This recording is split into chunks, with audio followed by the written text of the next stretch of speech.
Welcome to America's Heroes Group. America's Heroes Group, we're back. Roundtable part with our partner and veteran legislative voice. Today is Saturday, November 11th, 2021. December is AIDS Awareness Month and also National Human Rights Month. The host is Kelley. I'm Sean Claiborne, co-host.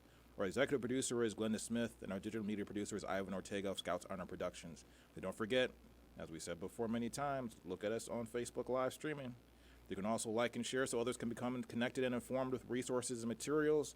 You can also listen to America's Heroes Group on the iHeartRadio app. Just search America's Heroes Group and watch us on digital TV streaming on services like Roku, Amazon Fire, Apple TV, and our partner Zondra's TV network. That's Zondra with a Z. So go to your app on Roku. You can just Google or search for Zondra. Go inside Zondra, search for America's Heroes Group, and then you'll be connected. You can also go on Facebook, search for America's Heroes Group, and you can see us live in America's Heroes Group. And we have our great partner, Stephanie Kalota. She's a U.S. Army Reserve Sergeant, First Class, veteran, and founder and creator of the Veteran Legislative Voice. How you doing? Doing great. I'm excited to be here this month. It's going to be pretty soon. It's going to be the end of the year. We're going to have a new year with a new round of things and ideas coming in 2022. What can you tell us about some of the reform measures that are going to be in the military justice system? All right. So there's a lot of big changes that's been happening, and still getting updates in the last week or two. For everybody to understand, any big changes that Congress uses to improve veterans' lives, veteran affairs, anything under the Department of Defense, it comes all in a huge package called the National Defense Authorization Act, and it's for every fiscal year. So there's a few that they have. The Senate and the House are they have their own bills, and they have them submitted through to pass and then also be signed by the president. There's been a lot of big changes for this year for military justice, specifically about the sexual assault, military sexual violence, sexual harassment, even going AWOL. Domestic violence is also a big ticket issue. And there's a lot of reforms that are coming into these bills, which are for short are called NDAAs. And right now, NDAA is the National Defense Authorization Act for each every fiscal year. So this military justice reform has a bunch of different things added to, and for right now, it is the removal of convenient authority taken from the commanders for specific crimes. Now, this basically, for right now, before this bill becomes law, right now, military commanders have all the access, have all the authority to make decisions for prosecutions, for punishments whatsoever for their troops. It's the military police that does the investigations, and then they hand it off to the commander. From there, they can decide whether to go through a courts-martial, have a in-unit type of punishment, which is usually the Article 15s that people are used to hearing. And then also the commanders can decide to separate the accused.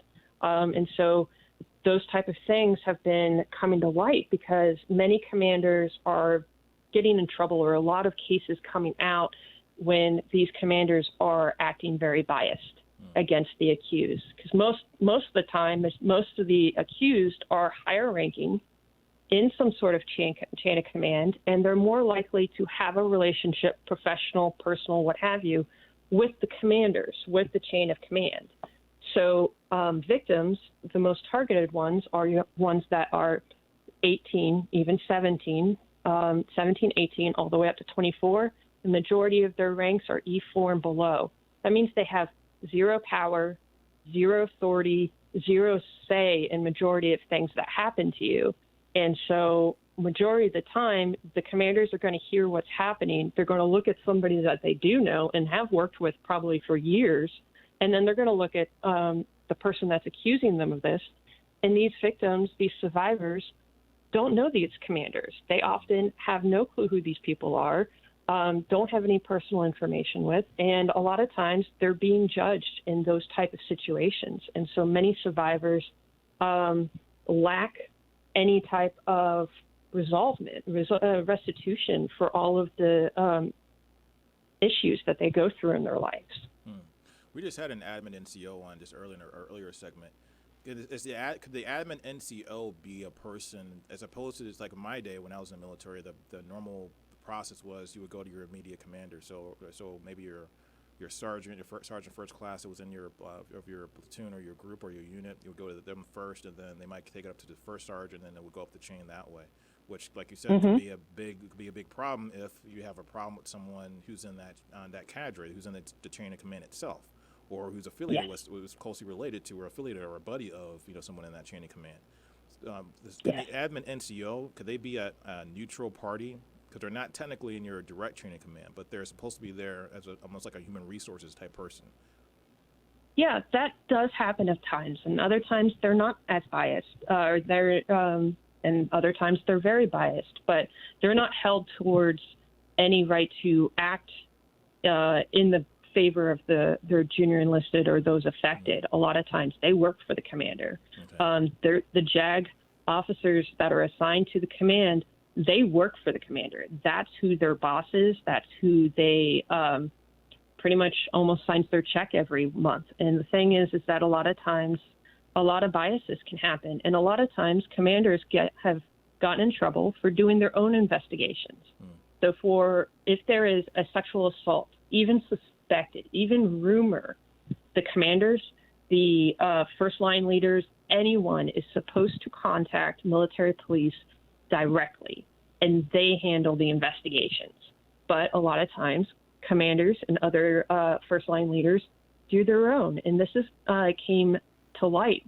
A friend of mine, Amy Frank, who was a whistleblower, she came in for the Senate panel on this same issue for military justice reform, and she whistleblowed on her command because the commanders were doing their own investigations on a sexual assault of a 17-year-old that was brutally assaulted, not just sexually but physically. And then when she reported it, the accused went to her work and then beat her again. That's so crazy. And this was not reported to any military police, any local civilian police, when they are supposed to. There is a law that says they must do this. They're not allowed to do the inside investigations.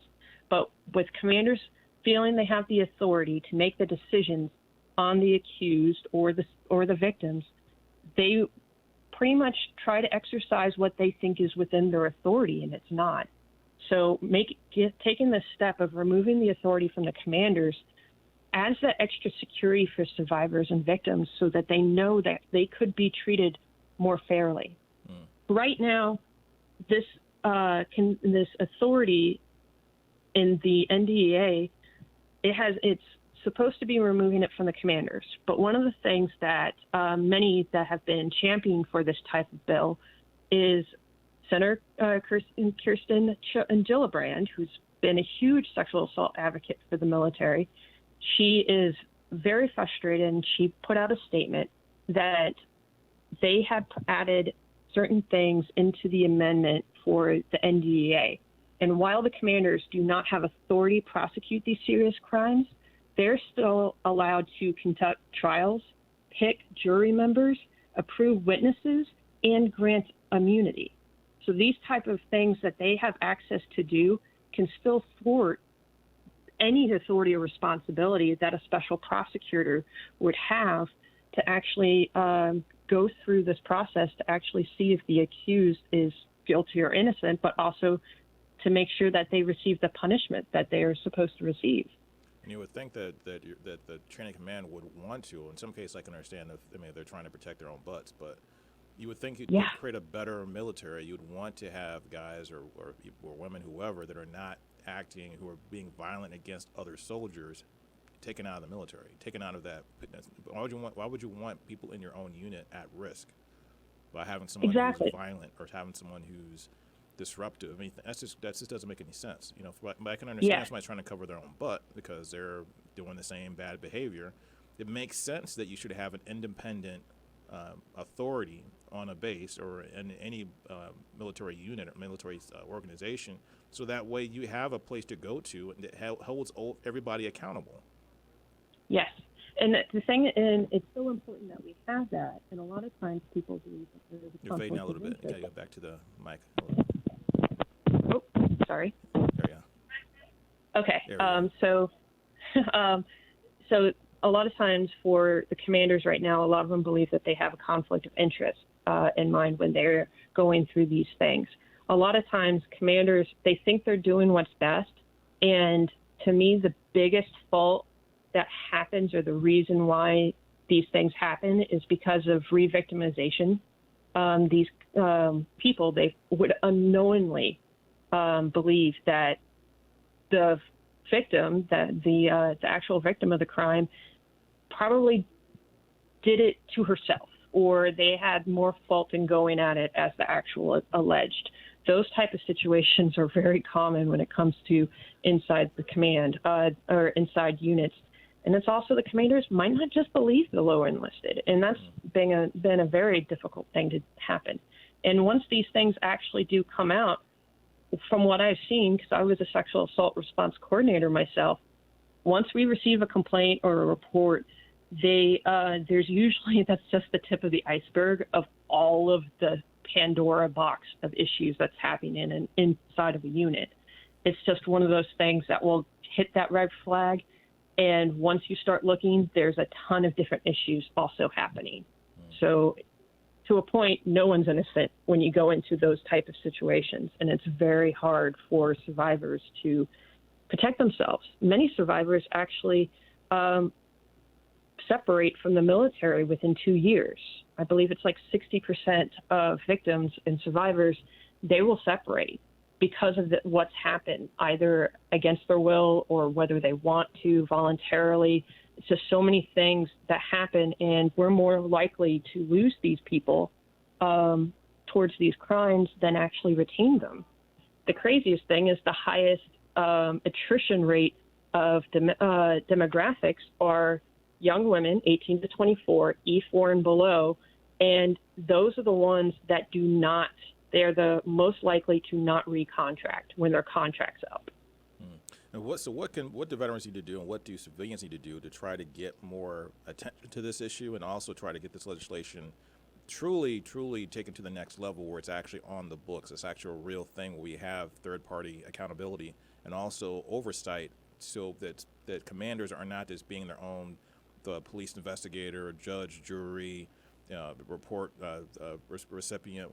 They're actually out of the equation altogether. Yeah, the biggest thing is contact your senator and your representative. Let them know what you believe should happen and how you want this to happen. As a constituent, you have that power because you kept that senator or that representative in office or got them into office if this is their freshman term. So those type of things you have the power of. Many veterans, many supporters of veterans and military have that power, and a lot of times they feel like they don't because the majority of the people that have served in the military and have gotten out are junior enlisted, E5, E6 or below, and they've never felt that they have that power or that authority. But they really do when they contact their senators and representatives and call them.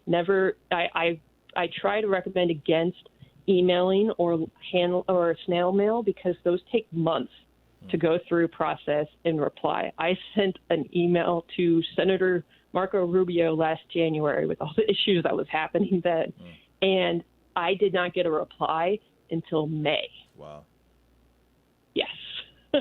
Always call and let them know. You're going to get an intern. Be nice and considerate to those that are going to be answering the phone because they're most likely unpaid interns. And they register it. There's a whole system, a website just for the constituents calling, who they are, where they're from, what the issue is, what they want to be resolved, how they want it resolved. Those type of things are registered in a system, and it's there for all their access. And it's supposed to be registered as somebody calls, emails, snail mail, or even show up in person. Wow. All of that is registered there. Now, what do you do to get information about it, though? So, what to get more? If you want to read more about it or learn more about this legislation, to see what it's all about. definitely check out my website. So I'm Veteran Legislative Voice, VETS, VETS, legislativevoice.org. I have majority of the bills that I believe are pretty much very important and they're prioritized. I do not have the NDAs up. Everybody can look that up on congress.gov. It is usually a couple of days slower than what you might hear on the news or read in the news. It takes a little bit of time lapse for it to catch up. And to me, that is one of the things. I read it every day, honestly, and check my emails and have alerts, because that is all the information you're going to see, and it's not going to be filtered or interpreted by anyone else to write these articles. The thing is that this NDA that's been coming out for military justice improvement and the reform, there's been a lot of contradicting information going out there. A lot of people believe that, hey, we took the power away from the commanders, but the thing is that the commanders still have a lot of other authority. And another one is that sexual harassment was supposed to be made a crime and be investigated outside of the chain of command. It is still that way. Wow. Right now, sexual harassment, when someone makes a complaint, it is investigated by any person that is tagged for that 15-6, that's a little code for the investigation for those military people. And anyone can do it as long as they're a higher rank than those that are involved in the situation. So it could be a first lieutenant, 2 years in the Army, not, still from college, fraternity probably, most likely, and these individuals have no clue how to actually understand and investigate sexual harassment, because sexual harassment is such a loaded issue. It is a lot of times a gray area in interpretations and perceptions, but then a lot of times it is the benchmark for then going into sexual assault.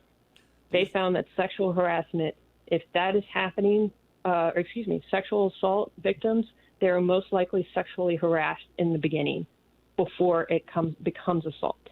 Wow. Do you think there's a double standard with the Uniform Code of Military Justice, the UCMJ, for women and men? I find it more across the races. I find that those that are more likely to go into court martials or receive higher punishment, they are Black, African American, or Latino. Maybe Asian, but not very often have I seen that. But they're more likely to be those two races than white or Caucasian soldiers. So it's very hard. They have gone through a lot of investigations with that. GAO has released a study, and Blacks are twice as likely to receive punishment than their white comparisons. So that type of thing is what I see a lot. That's also something that is, under the commander's authority currently. They can still choose willy-nilly who is supposed to be punished and who is not. And so a lot of times they see that certain races are prosecuted more likely because it is the commander's decision and it is the commander's authority. That's where you run into those type of issues. So do we need a whole separate division of the military? Do we need something else? Because admin NCO looks like it's not really quite the right answer unless we separate the admin NCO out of the equation and they just become their own thing where they don't have to report. Military police, it seems like, can also kind of get convoluted a little bit and kind of get influenced by superior commanders or things like that. What should the structure look like in order to change the military culture where it's more equitable and fair, where people can do their job, do their work, and serve their country in safety? To me, it would be their own division of sexual assault response coordinators, victim advocates, just like those retention and recruiters, retention NCOs. They're on every base. They're in close locations to other guard and reserve bases, and they even have the retention NCOs assigned to specific units to do their jobs and things like that. To me, that is the best way to go, because you can professionalize those individuals that are assigned to those duties. A lot of times it's an additional duty if you're a victim advocate or a sexual assault response coordinator. You're usually doing 13 other jobs like I was. I was the lowest ranking civilian in a brigade that was assigned that job, and I had the most duties out of everybody. And so I had to balance that between 5 or 6 other things that I was doing. There's also very little mentorship happening. My boss, my immediate boss, had no clue how to handle the SHARP program. And I also couldn't talk to her about that because she wasn't a SHARP person. She wasn't a sexual assault response coordinator. So I couldn't discuss that with her. I was supposed to discuss it only with the commander, and that causes a lot of professional issues in the workplace. Yes. It's very crazy, and it's very difficult for a lot of times. If they actually make their own command, their own division for that, you can actually do a lot of mentorship, professionalism. You can have the investigators under there too, because that way you can have that great relationship between everybody. Also the legal counsel. There would be, for this case with this reform, there would be a special prosecutor and a special counsel that would be maintaining all of the military justice for these type of crimes. So Another thing that, go ahead. No, go ahead. Some of the crimes that they still have under there would be the regular sex crimes. They're kidnapping, murder, and I can't remember the third one, but we still don't know whether it includes domestic violence, which has been becoming a big issue in the last couple of months because domestic violence, those accused of domestic violence are also more likely to be sexual assault offenders and sexual harassment offenders. Those are just one of the many red flags that happen for those people that also commit these crimes. Wow. So as a woman, do you see, as a person served in the military, are you hopeful as to what the changes will become in the future? I try to be. If not, I go crazy. But I always try to be optimistic towards those things. There's been a lot of change happening.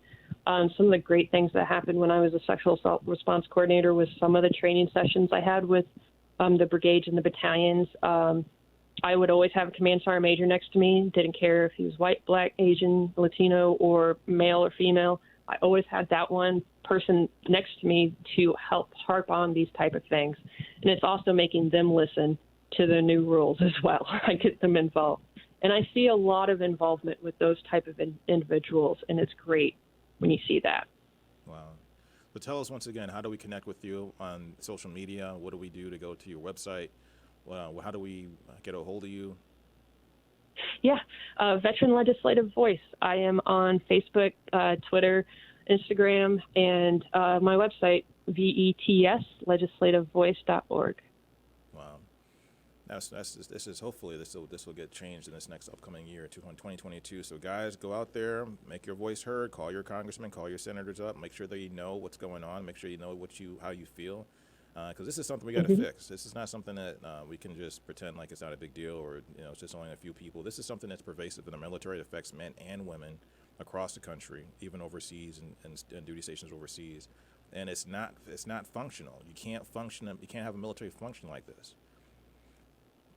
Thanks a lot. Because you're losing your victim, so you got to always be careful with that. Stephanie, it's always great to have you on our show. Really appreciate your time and effort. This is America's Heroes Group. Talk to you next month.